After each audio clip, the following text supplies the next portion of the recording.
हम सभी को आज हम स्टार्ट करेंगे Karma session, Karma theory. Karma theory जो हमारी एस्ट्रोलॉजी का एक इम्पॉर्टेंट पार्ट है, क्योंकि हिंदू हिंदू ज्योतिष या हिंदू सनातन धर्म भी मानता है कि हर इंसान जो पैदा हो रहा है पृथ्वी पर, वह अपने कर्मों का फल भोगने के लिए आ रहा है। और कर्मों का फल किस तरह से, क्या सिर्फ हम जो काम करके दे रहे हैं वो कर्म है? नहीं, हमारे शास्त्रों में, हमारे पुराणों में बताया गया है। शिव पुराण में स्पेसिफिकली मेंशन्ड है कि तीन तरह के कर्म होते हैं: मानसिक, वाचिक और कायिक। यानी कि मेंटली भी हम जो सोचते हैं वो भी एक कर्मा है। इसी तरह जो हम बोलते हैं वो भी एक कर्मा है। और जो हम करते हैं फाइनली वो तो कर्मा है ही। तो तीनों तरह के कर्मों का फल हमें मिलता है, और ये ज्योतिष ज्ञान जो है वो ही हमें बताता है कि हमें कौन से कर्मों का फल कब मिलेगा। दशा बताती है कब मिलेगा, गोचर फाइनली हमें वो दे देता है। मानसिक, वाचिक, कायिक कर्म। अगर आप लोग आजकल आप देख रहे हैं डिप्रेशन बढ़ता जा रहा है लोगों के बीच, है ना, सैडिस्ट होते जा रहे हैं लोग, थोड़े से इंडिफरेंट भी होते जा रहे हैं। ये इसलिए क्योंकि हमने कई कभी कभी किसी के लिए बुरा शायद सोचा होगा, और वो कर्मों का फल हमें मिल रहा है। और क्योंकि सोचना या कोई भी तरह का थॉट पैटर्न्स, थिंकिंग, ये सब चंद्रमा भेज रहे हैं। मून के कुंडली में कैसी स्थिति है उससे पता चलता है हमारी थिंकिंग के बारे में, हमारे थॉट पैटर्न्स के बारे में। और अगर कोई व्यक्ति बहुत नेगेटिव सोचता है, चाहे वो ऊपर से दिखाता नहीं है, चाहे वो ऊपर से सबके सामने बड़ा अच्छा बिहेव कर रहा है, और शायद अच्छा बोल भी रहा है, जैसे कि शायद कई सारे ऐसे पॉलिटिशियंस हैं जो बोलते कुछ है और करते कुछ है।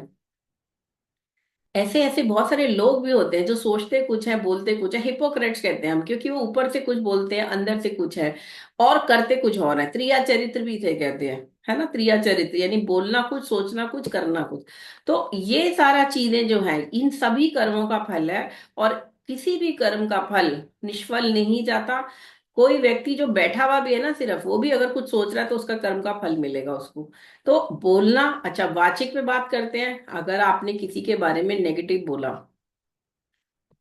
आपने ईर्ष्या रखी, किसी के लिए गाली दी, किसी को बुरा भला कहा, चाहे आपने गुस्से में भी कह दिया, है ना, उसका भी कर्म फल है। इसीलिए कहते हैं कि काम, क्रोध, लोभ, मोह, मद, मत्सर, ये हमारे असली शत्रु हैं।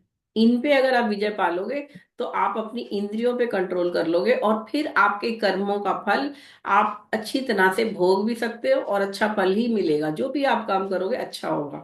लेकिन आप गुस्से में कभी कई बार, चाहे वो मेड सर्वेंट हो या और सर्वेंट्स हो या आपके असिस्टेंट हो या रिलेटिव हो, आपके स्पाउस है या स्पाउस के रिलेटिव हैं, आपके अपने रिलेटिव, किसी भी तरह में अगर आपने गलत बोला किसी को, है ना, चाहे गुस्से में बोला, तो लेकिन उसका कोई माफी नहीं है, कर्मों का फल तो भोगना ही पड़ेगा। अगर आपने किसी का दिल दुखाया बोल के, तो आपका भी दिल दुखेगा किसी के बोलने से। ये हो सकता है वो उस समय ना हो सकता है वो कुछ समय बाद हो। वो डिपेंड करेगा आपकी कुंडली में दशा कौन सी चल रही है। ठीक है। तो मानसिक, आपने सोचा कुछ, बोला नहीं, करा भी नहीं। आपने सोचा इसको तो थप्पड़ मार देना चाहिए या इसका तो मर्डर कर देना चाहिए, लेकिन आपने करा नहीं, आपने बोला भी नहीं, मन में सोचा। हो सकता है कभी ऐसा कोई समय आएगा जब आपको भी ये फील होगा कि सामने वाला आपके लिए इतना नेगेटिव इमोशन रखता है। तो इसीलिए हमारे शास्त्रों में अच्छा सोचने पर भी विचार मतलब बहुत बल दिया गया है। और विचारों की शक्ति इसीलिए कहते हैं कि जैसा सोचोगे वैसा ही फाइनली कर्म आपका कन्वर्ट होगा। मतलब बीज जो है वो, चंद्रमा जो है वो बीज माना जाता है। मतलब कोई भी थॉट, कोई भी आइडिया जो हमारे माइंड में आता है, कोई भी कार्य करने से पहले हमारे पहले माइंड में वो चीज आएगी, फिर हम उसको सोच के करने का प्लान बनाएंगे, और फाइनली उसको फिर करेंगे। बिना सोचे समझे तो कोई करता ही नहीं। इवन कोई बच्चा भी है ना, वो भी पहले मन में उसकी बात आएगी, फिर वो करेगा। तो आज का सेशन हमारा इस पे बेस्ड है। अभी आप लोगों ने बेसिक्स ऑफ एस्ट्रोलॉजी यानी कि प्लैनेट, राशि, हाउसेस की सिग्निफिकेशन पढ़ चुके हो, दशा पैटर्न पढ़ लिया आपने, ट्रांसिट पे भी क्लासेस हो गई। अब हमें इन तीनों को जोड़ के फाइनल अब प्रिडिक्शन करना सीखना है। कैसे कर्मा रिलेटेड है, कैसे कर्म आप करोगे, है ना। तो इन सबको मिला के अब हमें फाइनल, अब एक कहना चाहिए कि अब फाइनल डिश तैयार होने वाली है। यानी कि सारी चीजें, सारे इंग्रेडिएंट्स जो हमें ज्योतिष में चाहिए वो हमने सब इकट्ठे कर लिए, समझ लिया, तैयार कर लिया। तो अब हमें समझ में आएगा कि आगे हमारी साथ क्या होने वाली चीजें। अब कोई बच्चा एक अमीर के घर पैदा होता है, एक गरीब के घर पैदा होता है, एक राजा के यहाँ, एक रंक के यहाँ, है ना, एक किसान के यहाँ, एक इंजीनियर के यहाँ। तो ये सब क्यों है, क्यों उसका जन्म उसी घर में हुआ, गरीब घर में, अमीर घर में क्यों नहीं हुआ? क्योंकि कुछ तो पिछले जन्म का कुछ है ना, कोई तो पैटर्न है जो डिसाइड कर रहा है कि हमें कहाँ बर्थ मिलेगा। क्या हम अपने पेरेंट्स को चूज कर सकते हैं? हमारा बर्थ जो है, हमारे माँ नहीं। बाप जो है या हमारे भाई बहन जो है, हम चूज नहीं कर रहे, हमारे पिछले जन्मों के कर्मा चूज कर रहे हैं। सोल बर्थ ले रही है और फाइनली हमें उनके साथ ये जीवन निकालना है। तो कुछ ना कुछ तो है पिछले जन्मों का भी, यानी इस जन्म के कर्म तो है ही है, साथ में पिछले जन्मों के कर्मों का भी फल है। और ये पैटर्न हम कैसे समझते हैं? 12 घर है कुंडली में, 12 राशियां हैं, 9 प्लैनेट हैं, इनके कॉम्बिनेशन बनेंगे आपस में। और इसी कॉम्बिनेशन को डिकोड करके क्या इंसान पाएगा, वो हम ज्योतिष के द्वारा सीखते हैं। ठीक है, अब बात होती है, क्योंकि अब तो फॉरेन कई तरह के साइंटिस्ट ने भी एस्टेब्लिश कर लिया है। पहले तो बोलते थे कि ये सिर्फ हिंदू सनातन धर्म में है कि रीबर्थ होता है। जैसे क्रिश्चियंस या मुस्लिम्स के रिलीजन में ऐसा माना जाता है कि बस one life and you you have to enjoy, पता नहीं नेक्स्ट बर्थ है नहीं है, या हम नहीं मानते रीबर्थ को, ऐसा वो बोलते रहे हैं। लेकिन अब क्रिश्चियन साइंटिस्ट ने भी, मतलब जो वेस्टर्न है, नासा है या और भी दूसरे कई यूनिवर्सिटीज हैं, फॉरेन यूनिवर्सिटी, जहां पे इस पे रिसर्च हुआ है रीबर्थ पर, और इसका साइंटिफिकली प्रूफ्स के साथ वो रिसर्च सामने आ चुकी है। डॉक्टर इयान स्टीवेंसन एक बहुत अच्छे साइंटिस्ट रहे हैं, आप लोग गूगल कर सकते हैं उनका नाम डाल के। उन्होंने इस पे रीबर्थ पर केसेस पे रिसर्च करी। यानी कि जो बच्चे पैदा होने के बाद कुछ सालों बाद, 2 साल, 3 साल, 5 साल की उम्र में बोलते हैं कि मेरे को तो, मैं तो इस घर का नहीं हूँ, मेरा घर तो वहां है, मेरा घर तो ये है, मतलब ऐसी स्टोरीज आती हैं जहाँ रीबर्थ की, वहां पे ऐसे केसेस को डॉक्टर इयान स्टीवेंसन एक बहुत फेमस साइंटिस्ट रहे, उन्होंने रिसर्च किया, उन्होंने इन केसेस को रिकॉर्ड किया। अराउंड 300 केसेस उन्होंने रिकॉर्ड करे, उनकी रिसर्च है, बड़ी वॉल्यूम्स में पब्लिश्ड है, और बड़ी बड़ी यूनिवर्सिटीज में अवेलेबल है for study and for reference. और उसमें उन्होंने एस्टेब्लिश किया कि यस, रीबर्थ होता है। जो मनुष्य है या जो भी हम लोग रीबर्थ हम लोगों ने लिया है, हमारा भी कुछ पास्ट लाइफ थी। हमारे हिंदू ग्रंथों में तो ये मेंशन्ड ही है कि रीबर्थ होता ही होता है। हमारे यहाँ तो कोई इफ एंड बट है ही नहीं हिंदू धर्म में। लेकिन अब दूसरे धर्मों के लोगों ने भी इसे एक्सेप्ट करना शुरू कर दिया है। और बेसिकली हर धर्म सिखाता है कि अच्छे कर्म करो, ताकि आपका रीबर्थ तो होगा ही होगा। क्योंकि हम लोग इतने महान नहीं हो गए हैं कि हमारा लास्ट बर्थ हो और हमारे को सैल्वेशन मिल जाए, है ना, फाइनली हम भगवान से मिल जाए। रीबर्थ तो होगा ही होगा। लेकिन रीबर्थ से पहले हमारी जो सोल जो ट्रेवल कर रही है हर लाइफ में, उसका एक पैटर्न है, वो डिकोड करने की साइंस ज्योतिष है, कि आप इस जन्म में कितने लेवल पे अच्छा बन पाओगे या कितना बुरा करोगे। अगर आप बुरे कर्म करते हो तो आपका नेक्स्ट बर्थ जो होगा वो एक लोअर फॉर्म में होगा, मतलब आपकी अधोगति होगी। और अगर आप अच्छे कर्म करते हो तो ऊर्ध्व गति होगी, यानी आप एक बेटर सोल बन के एक बेटर घर में, एक बेटर परिवार में जन्म लोगे। और डेफिनेटली धीरे धीरे आपके कर्मा भी सुधरते जाएंगे और आपकी जर्नी सोल की बढ़ती चली जाएगी। इसके ऊपर बहुत अच्छी रिसर्चेज हुई हैं, आप लोग एक्सप्लोर कर सकते हो। Not even Indian, foreign scientist, जिसमें स्पेसिफिकली ग्रीक फिलोसफर्स ने भी इस बारे में बोला है, सुकरात ने, प्लेटो ने, एरिस्टोटल ने। और हिंदू धर्म में तो सारे हमारे ग्रंथों में, भगवत गीता में, महाभारत में बहुत सारे ग्रंथ हैं, इवन रामचरितमानस में कई जगह मेंशन है इस बारे में। आज हम कुछ केसेस भी करेंगे। ऐसा माना जाता है हिंदू ज्योतिष में कि आपके कर्म आपको कैसे पकड़ लेते हैं, जैसे कि एक गाय का बच्चा अपनी माँ को पहचान लेता है ना। आप ये सोचो, मैं आपके साथ ये शेयर भी करती हूँ कि आपने भी, अब यू ऑल आर मदर हैं, आप लोगों को शायद पता हो कि बच्चा जब पैदा होता है तो ऐसा मानते हैं कि वो सुनता नहीं है ना, 3 महीने बाद सुनेगा या शायद कुछ समय बाद, कुछ हफ्तों बाद, लेकिन वो स्मेल भी कर सकता है ना, वो फील कर सकता है। तो ये चीज मैंने देखी जब मेरे बेटे का बर्थ हुआ, उसका जब बर्थ हुआ, 3 वीक्स का था वो। और एक दिन अचानक लाइट चली गई, सुबह सुबह 5 o'clock का टाइम था, और हम लोगों को एक ट्रेन बोर्ड करनी थी, दिल्ली टू ग्वालियर जाना था। और अचानक लाइट चली गई, इन्वर्टर भी नहीं था। और ऑब्वियसली मेरा बेटा उस समय रो रहा था, तो वो इतना रो रहा था, I was packing the things and all, तो मेरी मदर इन लॉ ने बोला कि भाई इतना परेशान कर रहा है, आप इसको संभालो, हम बाकी काम कर लेंगे। Literally you can not believe कि वो मेरी गोद में आते ही एकदम से चुप हो गया। अंधेरा था, घुप अंधेरा, घर में कुछ समझ नहीं आ रहा था उस समय।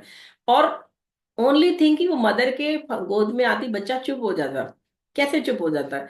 क्योंकि वो फील कर सकता है। ऐसे ही जैसे एक बहुत सारी गाय, हजारों गायें हैं, उसके बीच में गाय का जो बछड़ा होता है ना, वो सीधा अपनी माँ के पास जाता है।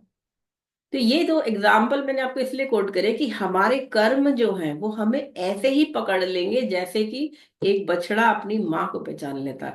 हम अपने कर्मों के फल से बच नहीं सकते। चाहे वो कितना भी कुछ सोच ले कि मैं ये कर्म करके छूट जाऊंगा, मैं पूजा पाठ कर लूंगा, या मैं अपना दान कर लूंगा, कर्मों का फल तो भोगना ही पड़ेगा। हाँ, ये जरूर है कि आपका वो कर्म फल, आपने पश्चाताप किया, आपने भगवान का नाम लिया, तो वो कर्म फल इतना ऐसे रिड्यूस हो जाएगा जितना कि आप बियर कर सको, और वो आसानी से आप उसको बियर करके आगे बढ़ सकते हो। लेकिन वो 100% तो कभी भी आप रिमूव नहीं कर सकते। अगर किसी की कुंडली में योग है कि उसे ब्लाइंड होना है, तो वो ब्लाइंड तो होगा, फिर तो वो दृढ़ कर्म है, भोगना पड़ेगा।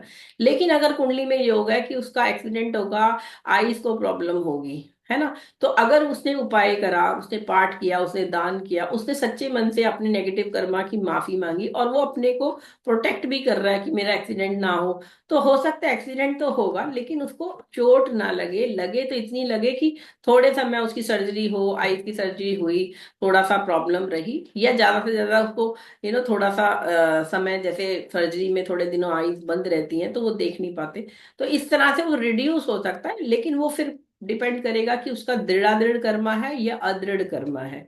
अगर उसका अदृढ़ मतलब कि जिसको आप पूरी तरह बदल सकते हो अपने कर्म को, और एक दृढ़ मतलब पार्शली आप अपने कर्मों के फल को बदल पा रहे हो, तो ये भी कुंडली में आपको देखना धीरे धीरे आ जाएगा, जैसे जैसे आप प्रैक्टिस करते चले जाओगे।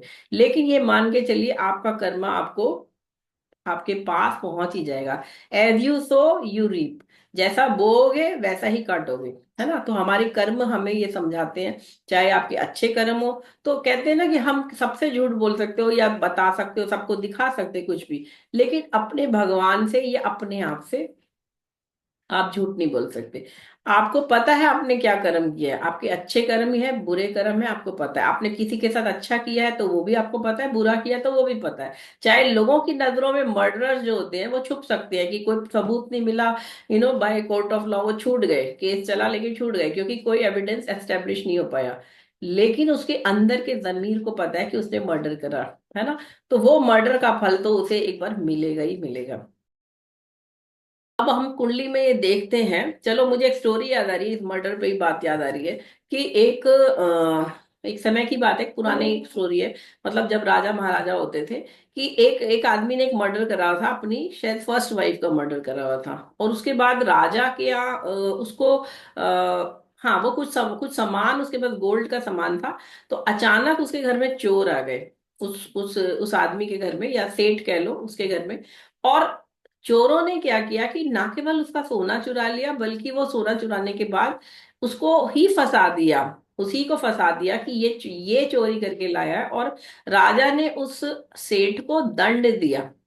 अब वो सोच रहा है सेठ कि मैंने तो चोरी भी नहीं करी, मेरा ही सोना था, इन लोगों ने मुझे ही फंसा दिया।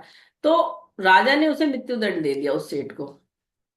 ये स्टोरी है कि वो फॉल्स केस में फंस गया वो सेठ, लेकिन उसको दंड मिल रहा है। और राजा ऐसा इतना ईमानदार और इतना अच्छा राजा था कि वो मतलब वो कभी किसी अन्याय नहीं करता था किसी के साथ। तो लास्ट विश जब पूछी गई उससे, उस सेठ से, मरने से पहले, उसे फांसी देने से पहले, तो उसने बोला मुझे राजा से 2 मिनट मिलने का समय दीजिए। तो राजा ने कहा ठीक है, राजा ने कहा ठीक है, मृत्यु से पहले वो मिलना चाहता है, अपराधी है, कोई बात नहीं। तो वो मिला। तो उसने बोला कि महाराज, मैं जानता हूं कि आप बहुत न्यायपूर्ण हैं, न्यायशील हैं, लेकिन मैं आज आपको, मरने से पहले कोई व्यक्ति झूठ नहीं बोलता, मैं आपको ये बताना चाहता हूँ कि मैंने मैंने ये कोई चोरी नहीं करी या कुछ नहीं किया, और मुझे आपने ये दंड दे दिया। तो मैं तो चलो मर जाऊंगा, लेकिन आपको भी दंड मिलेगा क्योंकि आपने न्याय नहीं किया। तब राजा ने ये सोचा ऐसा कैसे हुआ, तो उन्होंने क्या किया, उसकी फांसी जो भी दंड देना था, मृत्यु दंड, उसको थोड़े दिन, एक हफ्ते डिले कर दिया कि मैं जरा चेक करूं कि मैंने ऐसा दंड इसे दिया कैसे। मैं तो कभी किसी को गलत न्याय नहीं करता। उन्होंने चेक करवाया तो पता चला सच में उसने वो अपराध नहीं किया था सेठ ने। लेकिन अब राजा इस सोच में पड़ गया कि मैं इसको मृत्युदंड कैसे दे दिया मैंने। फिर उसने और इंक्वायरी कराई तो पता चला कि यस, इस आदमी ने अपनी पहली पत्नी का मर्डर करा था, लेकिन उस समय वो छूट गया था, कोई एविडेंस नहीं स्टेब्लिश हुआ था। तो फाइनली फिर उसको वो दंड दिया गया। तो यानी कि कर्मों का फल तो आपको घूम फिर के मिलने ही वाला है ना। चाहे आप उस समय आपको एस्टेब्लिश हुआ नहीं हुआ एविडेंस, कोर्ट ने आपको छोड़ दिया, लेकिन एक ना एक दिन आपके नेगेटिव कर्मों का फल जरूर मिलेगा, और सिमिलर मैनर अच्छे कर्मों का फल भी आपको मिलेगा। तो इसीलिए हमारे हिंदू सनातन धर्म में हमेशा अच्छे कर्मों को करने के लिए बचपन से बोला जाता है बच्चे को। इनफैक्ट कई माँ बाप बोलते हैं बच्चे को, मतलब कई बार, कि किस नक्षत्र में पैदा हो गया है, क्यों नहीं समझता। माँ बाप बहुत अच्छे हैं, मॉरली साउंड है, और बच्चा बार बार चोरी कर रहा है, किसी तरह का और झूठ बोल रहा है, व्यसन में पड़ रहा है, तब माँ बाप या पड़ोसी या पंडित जो भी दिखाते, बोलते शायद इसके पिछले जन्म के कर्म खराब है। इसका मतलब यानी कि कुछ हैबिट्स तो हम पिछले जन्म से भी लेके आ रहे हैं, है ना। अब बात करते हैं कि चलो रीबर्थ का हम देखेंगे, आगे केसेस भी डिस्कस करेंगे, लेकिन ये जो सारा चक्र है पूरी कुंडली का, कुंडली के 12 घर, जिसमें एक 10वां घर है हमारे कर्मों का, और चौथा घर है हमारे हैप्पीनेस का, खुशी का। अब इसमें क्या संबंध है? बेसिकली हम कर्म किस लिए करते हैं? कोई भी व्यक्ति जो काम कर रहा है वो इसलिए कर रहा है कि उसे खुशी मिले। अब खुशी के भी बड़े अलग अलग परसेप्शन है। किसी को खुशी मिलती है सोना, सो जाए वो, काफी घंटे सोने को मिल जाए। किसी को खुशी मिलती है कि मेरे को बहुत पैसा कमा लूं, मैं करोड़ों कमा लूं। किसी को पढ़ने लिखने में रुचि है तो उसको लगता है मेरे को पढ़ने को मिल जाए अपना मस्त, कोई मेरे को काम ना करना पड़े, मैं सारा दिन पढूं मजे से। हर एक का खुशी का अलग परसेप्शन है। लेकिन हर एक की कुंडली ये जरूर बताएगी कि चौथा घर उसका कैसा है और 10वां घर कैसा है, कैसे वो कर्म करेगा, और उसको हैप्पीनेस कहाँ मिलेगी, और मिलेगी भी या नहीं मिलेगी। हो सकता है कुंडली में चौथा घर भी गिरा हुआ हो, तो उसे हैप्पीनेस कभी भी ना मिले, चाहे वो कितना भी काम कर ले या कितना भी इंजॉय कर ले, मतलब पैसा कमा ले, या किसी को मैरिज करनी है ना, इंजॉय करना है, किसी को ड्रिंक करना है, लेकिन क्या उसे उससे खुशी मिल रही है? ये चीजें हम कुंडली में देखेंगे चौथे घर से और 10वें घर से। और चौथे और 10वें घर को इसीलिए कहते हैं दोनों अपोजिट हैं। काम करोगे और इधर से हैप्पीनेस, है ना। Fourth house is the house of फ्रक्टिफिकेशन for the 10th, and the 10th house for the 7th। दोनों एक दूसरे के लिए कहना चाहिए पूरक भी कह सकते हो, क्योंकि हैप्पीनेस के लिए हम कर्म कर रहे हैं, और कर्म करे बिना हमें हैप्पीनेस नहीं मिलेगी, है ना। तो इन दोनों घरों की कुंडली में अगर हम सोचा जाए तो काफी इंपॉर्टेंट है। कर्मा तो हमारा इंपॉर्टेंट है ही, लेकिन जो आज का लाइफस्टाइल है, जो आज का 2024 चल रहा है,